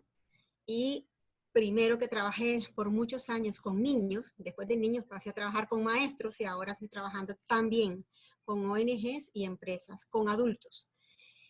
Finalmente, ¿quién ejerce el poder? Adultos y adultas. Y desde la idea que tengan de poder, entonces ejerceré unas acciones. ¿Ya? Entonces, el tema es cómo trabajo, cómo concibo el poder y cómo acceder a una idea de poder que sea más liberador que opresor. El poder es la conciencia que tenés de acceso a unas capacidades, a unos cargos que te permiten tomar decisiones para unos efectos, ¿no? Así como parafraseándolo. Entonces, hemos reducido también el ejercicio de poder a un poder más, digamos, administrativo, ligado al ejercicio del poder en el gobierno. Pero el poder significa ejercer tu poder, empoderarte de vos mismo. Entonces, si empezamos por esa visión micro, o sea, no micro, sino casi celular del poder, el poder que tenemos cada uno y cada una de nosotras es multidimensional. Cuerpo, tenemos un cuerpo. El cuerpo siente, el cuerpo es tu caja de resonancia, en el cuerpo se vive, el cuerpo se alimenta, depende de lo que te metas adentro, de lo que también vas a generar una digestión de todo eso. El cuerpo es tu mano para acceder al otro, es tus dendritas, como Avatar, la coleta, ¿no? Pero son tus dendritas para conectar con todo lo demás. Somos individuos singulares en una especie que somos colectividad, somos especie que vivimos prácticamente de la corresponsabilidad, intercambio, interdependencia. Por lo tanto, si entre más trabajes una singularidad poderosa, también tus conexiones pueden ser más poderosas. ¿Me explico? Pero eso no se puede hacer también aislado del mundo. Tiene que hacerse en colectividad, para la colectividad. Al final, volviendo a la pregunta del niño, entonces estamos conscientes los padres y las madres de esto, que somos los primeros que accedemos a ese niño que se va forjando como un ser humano. ¿En qué los estamos educando? ¿Para qué los estamos educando? Entonces, si tenemos todavía madres y padres consideran al niño mantequilla, entonces esa mantequilla, si la pones en un refrigerador, se va a poner más dura. Depende, si la metes al refrigerador, se va a volver dura. Si la pones en el clima de Nicaragua a 30 y tantos grados, se te puede derretir. Entonces, lo que crea el clima también son, en sentido figurado, son la calidad de las relaciones que estableces entre los unos y los otros. Y entonces, ¿con quién vamos a trabajar? Con las madres y los padres de familia. Me explico, con las y los maestros, con las que educan a los niños. Y vamos a trabajar con sus creencias para poder acceder a otras que ellas decidirán. Yo no cambio a nadie, ellos deciden cambiar cuando ven a algo que mejor de lo que ya tienen. Aprender es un cambio, aprender es desaprender para ir a otra cosa mejor. Entonces, el target de trabajo es con padres, madres y adultos que influyen sobre las decisiones de los niños. Entonces, ¿qué es lo que yo quiero enseñar a los niños? A otra vez vuelvo al disfrute de la vida, de una vida consciente, desde un plano más alto del sí mismo. Tengo cuerpo. ¿Para qué me enseñaron que tenía hígado? Si nunca me dijeron que en el hígado se acumula la ira y me puedo morir de cirrosis si no he tenido un solo trago en mi vida. ¿Para qué me enseñan que tengo un estómago que digiere cosas y me cuesta tanto digerir mis emociones y que las he convertido en sentimientos, emociones, en sentimientos tóxicos? ¿Me explico? Entonces, es nuestra caja de resonancia. Entonces, tomo conciencia de mi cuerpo y de todos los poderes de mi cuerpo. Entonces, con mi cuerpo veo. De los 5 sentidos veo. Entonces, ¿qué es lo que veo? ¿Para dónde dirijo? ¿Cómo interpreto lo que veo? Con mi cuerpo huelo.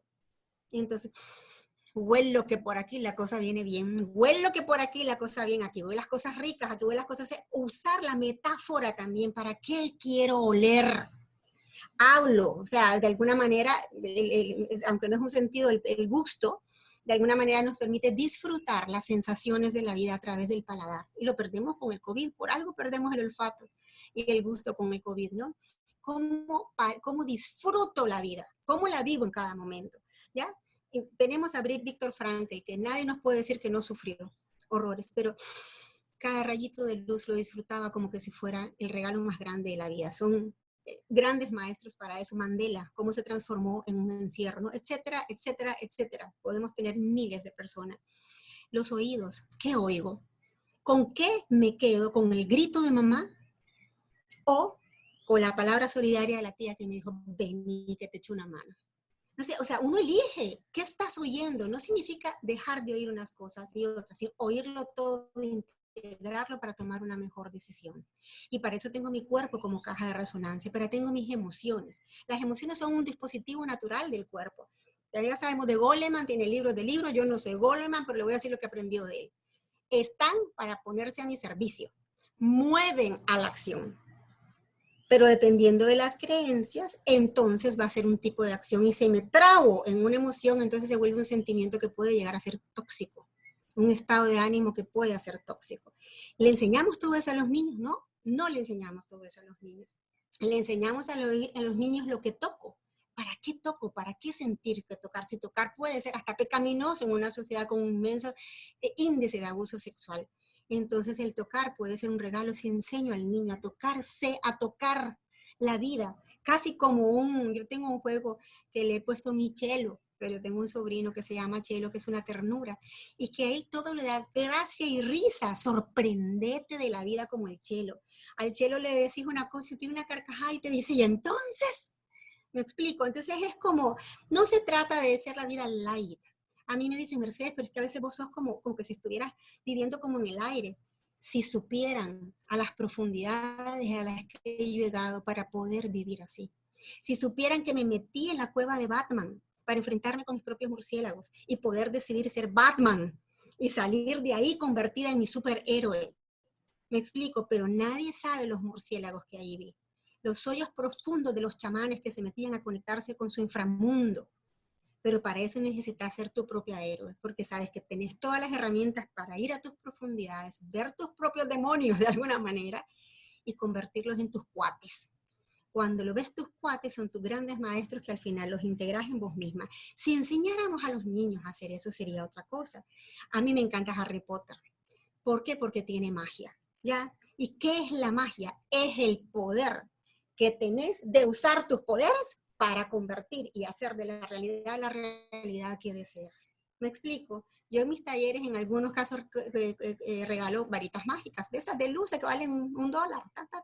¿Cuáles son tus poderes? Hacete cargo de tus poderes jugando con eso. Y la gente juega, pero son poderes reales para enfrentar la vida con la mayor dignidad posible. Solo tenemos pocos años para vivirla. Hacele, jugate la vida en serio, les pongo yo en ese tipo de cosas. Por eso me encanta la magia de Harry Potter, me encantan todas las películas, me encantan los X-Men, me fascinan. O sea, ¿cómo puedes hacer un hombre X? Ya todos los poderes, imaginas mimetizarte, cuando necesitas mimetizar, hacer miles de... Me encantan ese tipo de cosas porque es un juego interior. ¿Y para qué? Para cambiar la realidad que ya no te es útil por otra más útil. Estamos en época de ultras derechas, ultras izquierdas, populismo de un lado y del otro. Y se parecen tanto. de un lado y el otro, que por eso yo digo, ya no tengo derecha ni izquierda, decime la calidad humana con la que actúan y decime los números que dan, que tienen efecto sus acciones, y entonces yo voy a decir, voy con vos, dame números, y en eso usamos la cabeza, ¿no? Y vemos las palabras lindas, pero si no tienen números que impliquen, que van reduciendo las exclusiones, entonces, bravo por tus palabras, pero necesitamos acciones que hagan los cambios. Entonces, para hacer el cambio, ¿qué preservo? Dice Maturana. Somos seres biológicos que hemos ido evolucionando, pero ese cambio no significa dejar todo lo anterior, sino que evoluciona según lo que preservas, que es lo mejor y te ha sido útil. Maturana hace grandes invitaciones a volvernos una matrística, un útero de formación de seres que realmente vean la posibilidad de hacer un cambio preservando lo que les es útil para hacer una sociedad superior. Alejandro Szilágyi decía, si nos han cambiado las reglas, esta sociedad ya ha caído por su propia cuenta es porque ya no es sustentable. Ya no es sustentable. Y si seguimos queriendo generar respuestas, como decía Einstein, al mismo nivel en que generan los problemas, no vamos a tener un cambio. Por lo tanto, ¿a qué nivel tenemos que hacer estos cambios? Y ahí viene el emocional. Los psicólogos nos han enseñado hace rato, que no nos enseñan en la escuela, que todo lo que digo, todo lo que estoy diciendo tiene que ver con el consciente, y el consciente es apenas el 10% de lo que me doy cuenta. Y todo lo demás está en el mundo de nosotros. En ese lenguaje que no usa palabras, usa emocionar, usa el sentir, usa el imaginar, usa un lenguaje no figurado, música, movimiento, y está allí.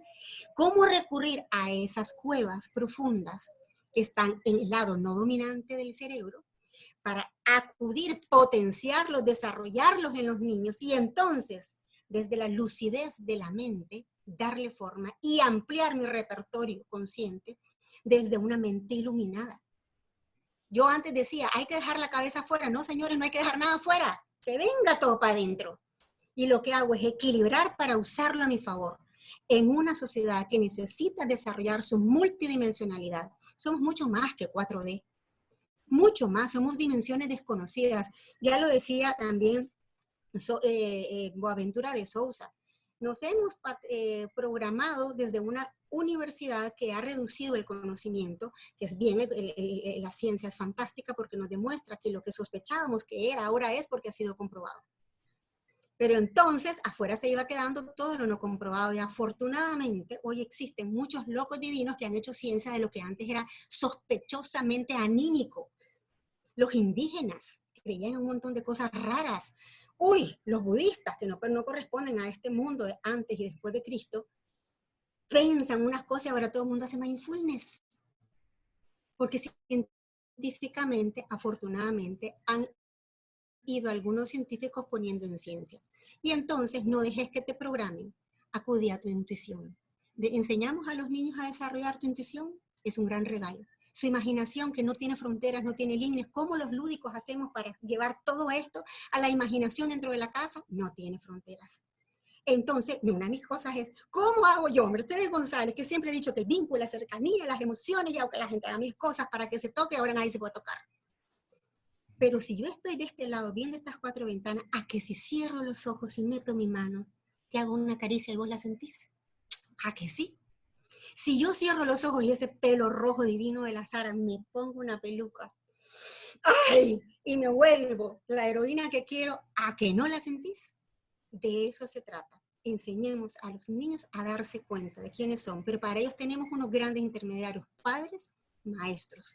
Trabajemos con ellos y pongamos el pelo rojo, el pelo azul, los anteojos que querramos para ver, pero que sean nuestros, elegidos por nosotros desde el más alto nivel de conciencia. De eso se trata educar. Aprender, desaprender para elegir los saberes que me van a ser útiles en la vida, para hacer la sociedad que quiero vivir. Yo sé que tal vez no la vaya a ver, pero nadie me va a permitir que si acaso existe una reencarnación, que vuelva a hacer lo mismo. Y ya lo tengo decidido, además voy a ser mexicana. Eso lo dije hace mucho tiempo. Desaprender para elegir, y por supuesto que eres mexicana, mi queridísima Mercedes, con mucho corazón, y lo sentimos. Nos hiciste sentir esta revolución, esta transformación, no puede ir sin los sentidos, y si no tiene letras, cuentos, si no tiene juegos y bailes y danzas y si no tiene teatro, no es mi revolución. Y yo agradezco muchísimo coincidir con estos locos, con estas locas, tantos mundos y tantos locos y locas desde esta resignificación que nos ofreces, que vale la pena decir salud y brindar a lo largo de Latinoamérica. Mi querido Lucho, un poco para ir cerrando, ¿de qué manera podemos hacer un ejercicio responsable del poder al que nos invitan Sara y Mercedes desde la construcción de nuestras masculinidades? Y lo digo a colación, que la primera vez que coincidimos justamente en la Escuela Metodológica del Salvador, por ahí del 2009, y yo sé que es una de las líneas de trabajo que tú has estado explorando, incluso es tu próximo proyecto donde se cruzará el teatro también. ¿Cómo resignificar el mundo a partir de lo masculino, amigo? Wow. Yo creo que lo primero es, sí, lo primero es entender que el poder, que todos tenemos poder, todos absolutamente tenemos poder, todas tenemos poder, todo en esta vida tiene poder, y reconocer que ha habido una forma dominante del poder, que es el poder sobre, que es la que más practicamos, porque es la que más conocemos, porque es la que más nos han aplicado. Pero que hay otras formas de poder. Es el poder con, el poder para y el poder, perdón, el poder desde dentro, que tendría que ver con el empoderar, ¿no? Con reconocer en dónde está el lugar de poder. Entonces, es hacer muchos ejercicios para darnos cuenta de eso, hombres y mujeres. Y sobre todo para renunciar a ese poder sobre, a ese poder opresivo.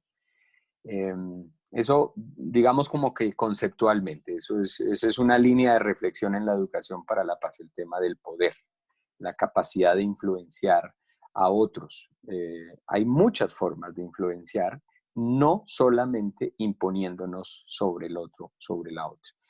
Y en términos de masculinidades, del poder con los hombres, yo creo que tiene que ver con hacer muchos ejercicios estéticos en donde la pregunta sea, ¿cuál es el poder que tiene el hombre?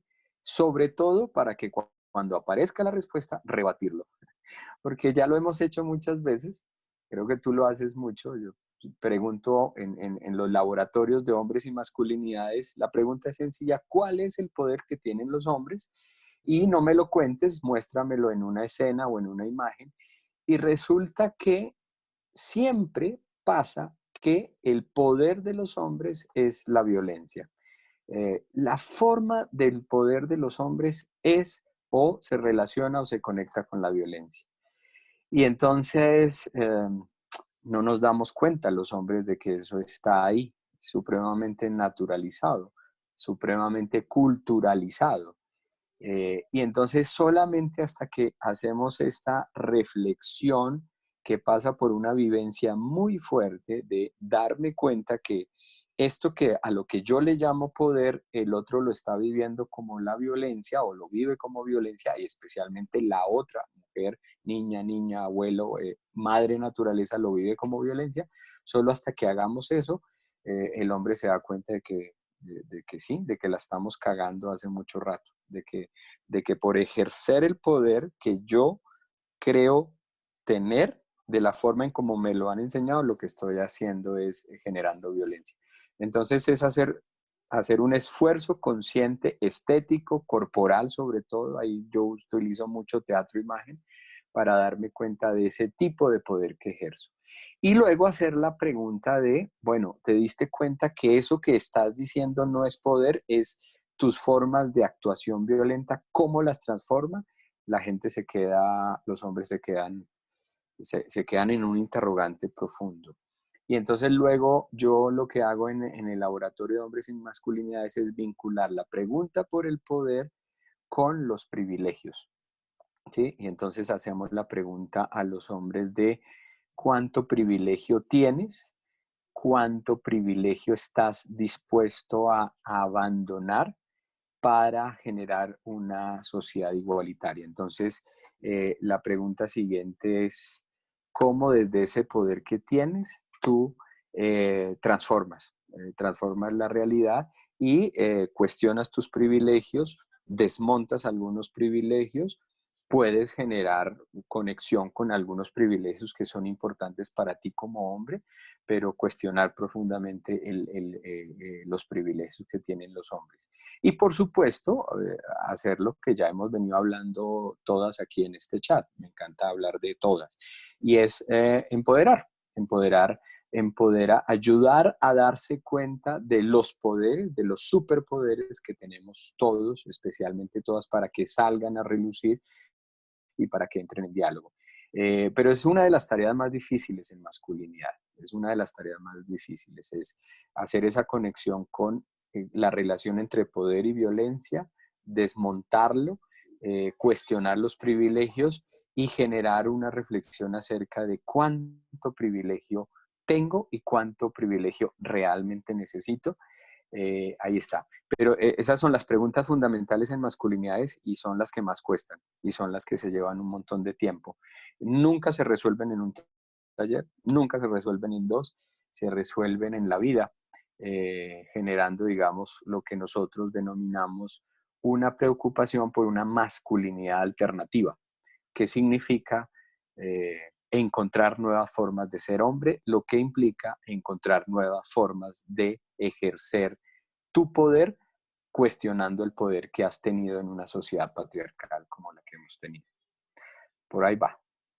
Mi querido Lucho, muchísimas gracias por tomar esta llamada y compartir con nosotros estas reflexiones. Si quieres, nos seguimos. Ahí abrimos una rondita para tus apuntes finales, para tus conclusiones, y te agradezco mandándote todo mi cariño, como siempre, amigo. Vale, pues yo diría que, bueno, sacar conclusiones aquí miles, yo diría que sí estamos en el final del mundo que conocemos para dialogar con Sara. Estamos en el final del mundo que conocemos. Quiere decir que este mundo que viene para adelante, que va a durar mucho y va a durar mucho a pesar de los humanos, porque soy absolutamente creyente de que la naturaleza, la madre tierra puede seguir sin nosotros y va a seguir maravillosamente sin nosotros. Este mundo como lo conocemos ha terminado. Yo creo que algo muy interesante de esta crisis es que va a haber un cambio muy interesante de perspectiva, de sentido. Se están cuestionando profundamente nuestras creencias, nuestras formas de ser, de hacer, y tenemos que generar mucha perspectiva crítica para cuestionar este orden. No podemos volver a la normalidad, porque la normalidad no es lo que queremos. Esto que acaba de hacerse cada vez más visible no es normal. Esta es una construcción cultural, económica y política absolutamente opresiva. No necesitamos volver a esa normalidad, necesitamos resignificar el mundo que vivimos. Y para eso no hay nada más que hacerlo en serio, y hacerlo en serio es jugando y haciendo arte, porque es la única forma de tomar conciencia sentida, es decir, vivida de lo que nos pasa. Y al tomar esa conciencia, pues no nos queda otro camino que proponer escenarios de acción estéticos para la transformación. Esa es la tarea de los que estamos ahí en el mundo del arte y que implican cambios en nosotros y cambios profundos con quienes trabajamos. Y entre más gente trabajemos, con quien más gente trabajemos, pues mejor. O sea que tenemos trabajo a la lata. Yo no sé si será bien pago o no, pero trabajo en cantidad, sí. Ojalá sea muy bien pago para que el arte tenga el estatus que tiene, que hoy no tiene, que tienen las matemáticas, el lenguaje, el inglés. El estatus del arte es un estatus para la humanidad. Jean-Paul Lederach dice, ¿sí?, que el camino de la humanidad está ligado al arte. Y por eso estamos desde ahí hace rato.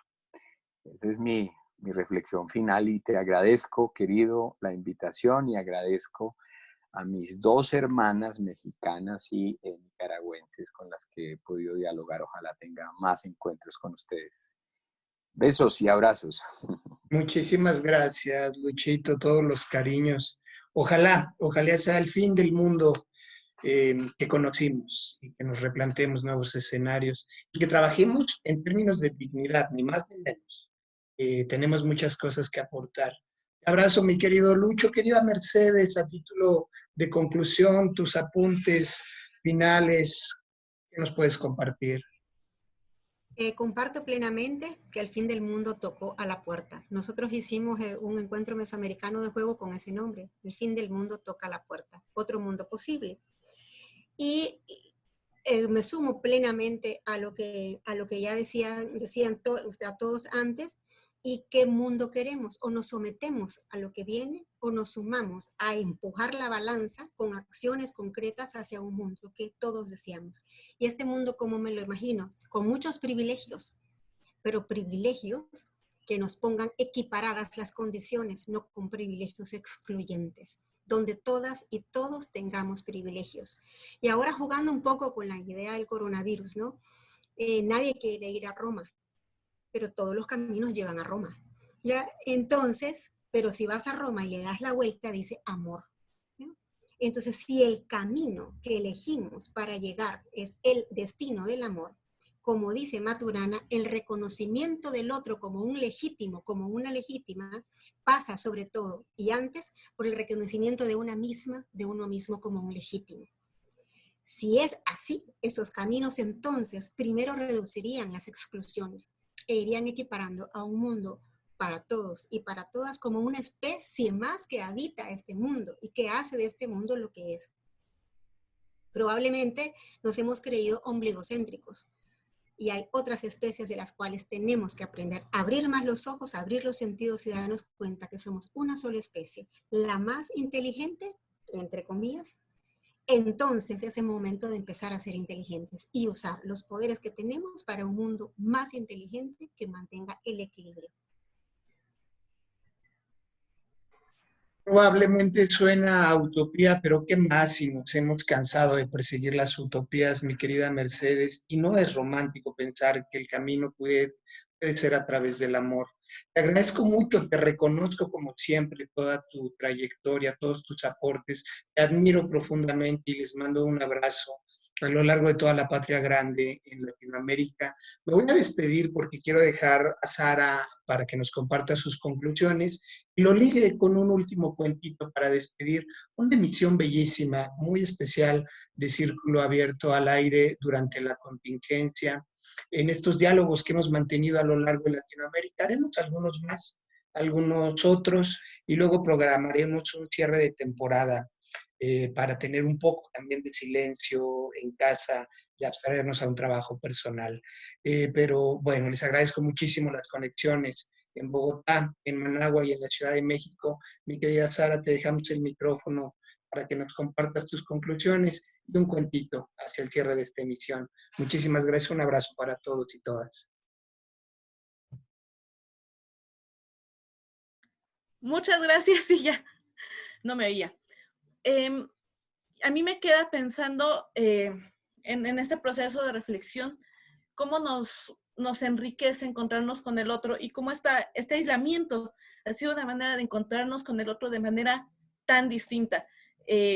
Yo creo que hace un mes que por lo menos en la Ciudad de México entrábamos en esta pandemia o en esta fase de aislamiento, me sentía yo profundamente abandonada. Me preguntaba yo qué iba a pasar, yo que soy profundamente social, con este aislamiento. Y he descubierto que nuestra necesidad de contacto es tanta que nos obliga a generar unas nuevas formas de socialización y de vinculación, y que justo abierto a prácticas como esas, ¿no? En donde estamos tan lejos y tan lejos como hemos estado siempre, y sin embargo estamos más cerca que nunca, porque tal vez estos diálogos entre naciones, estos diálogos con otras personas, no se hubieran dado en otras condiciones o se hubieran dado de manera diferente. Y como ahorita se está en ebullición estas convivencias y nos permite ver estos diálogos, a mí me gusta pensar como todos estamos en el mismo canal de la utopía, y hablando de cosas tan variadas, desde el papel del arte para poner en la mesa estos diálogos con la masculinidad, con el poder, con los problemas sociales, esta construcción del arte desde este punto de vista, desde cómo abordamos la educación, cómo abordamos nuestra relación con los niños y con el juego, cómo lo infantilizamos, cómo lo menospreciamos, y cómo en este momento se vuelve preponderante no solo educar a los niños así, sino visualizarnos y permitirnos estas prácticas a nosotros.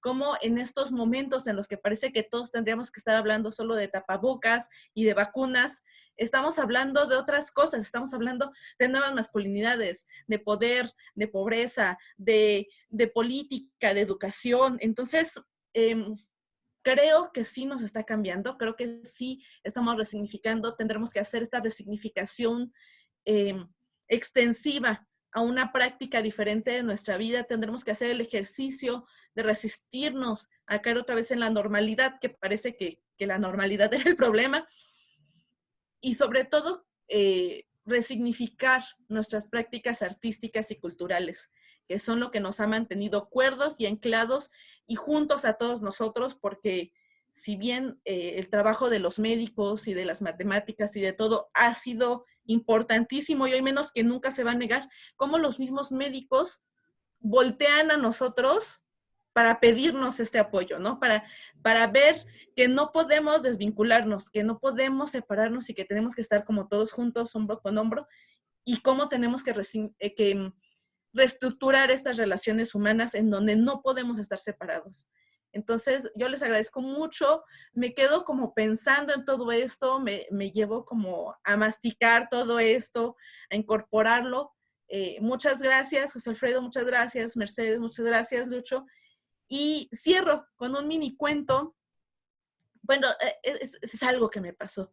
Fíjense que yo hace unos años fui a una playa y yo tenía profundas ganas de enamorarme. Yo decía, no, es que yo quiero tener un novio, ya, o sea, necesito tener un novio. Y entonces yo no sabía dónde buscarlo.